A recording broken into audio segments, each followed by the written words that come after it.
ever seen a dong blossom cup that changes in color with the temperature of water? Have you ever used a fold-up helmet? All these ingenious culture and creativity products from Taiwan and abroad competed for attention in the 2009 International Conference on Culture and Creativity Development, sponsored by the Taipei County government.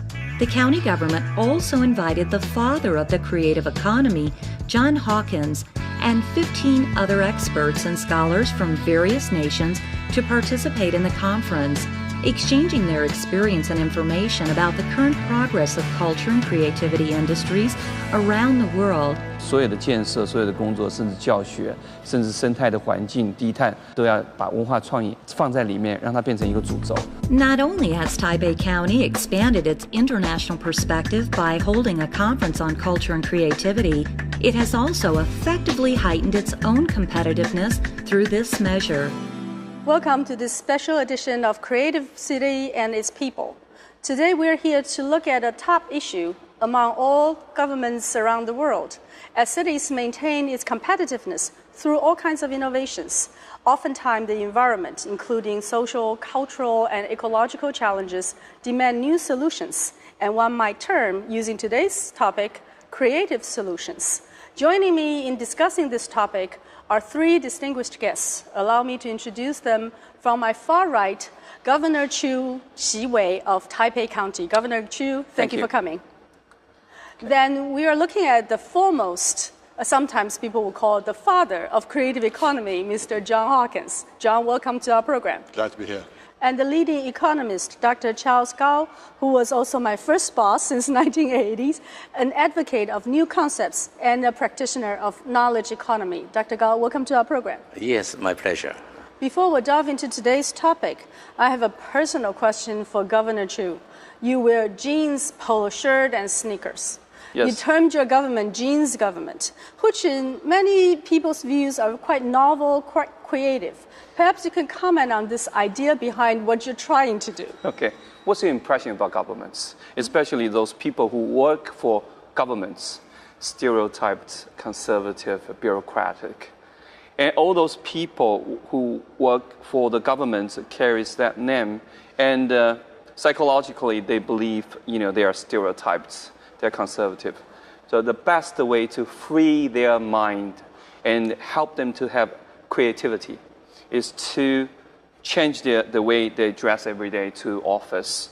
I believe jean and a t-shirt, jackets are the best, suits, working clothes for them. So starting around 2 years ago, I advised all colleagues to wear jeans to office, so they can free their mind, they can be more creative.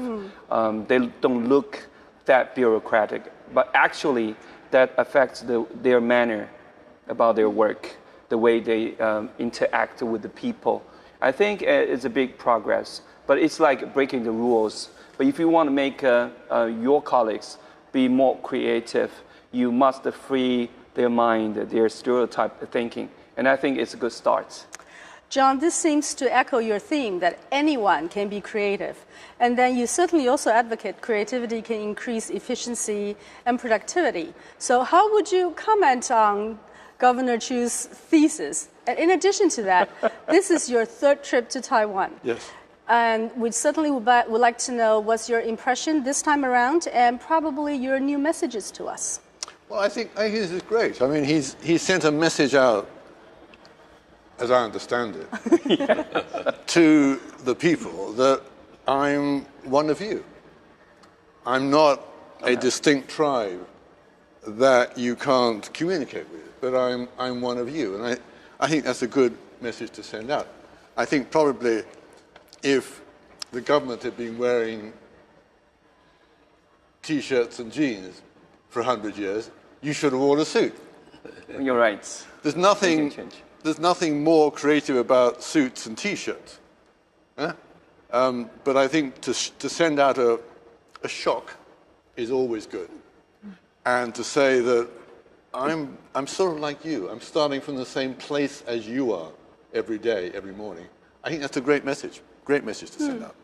You know, my second question was the first time you were around, you have quickly branded creative economy. Before that, we were talking about knowledge economy. even before that, we're talking about information society and so on and so forth. In the last 2-3 years, you have a lot of work in Asia. You've seen a lot of cities transform in taking this as the centerpiece of their development plans. So this time around, your new message? Well, this is the question I always try and duck. Yeah, I'm not going to let you duck. It's the relationship between creativity and information and knowledge, and they're all sort of part of the same attempt to understand what it is that's happening today.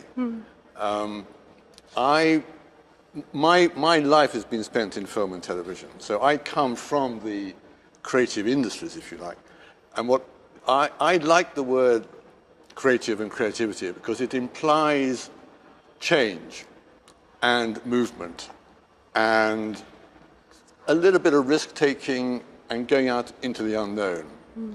Whereas to me, information and data and knowledge can be often quite static.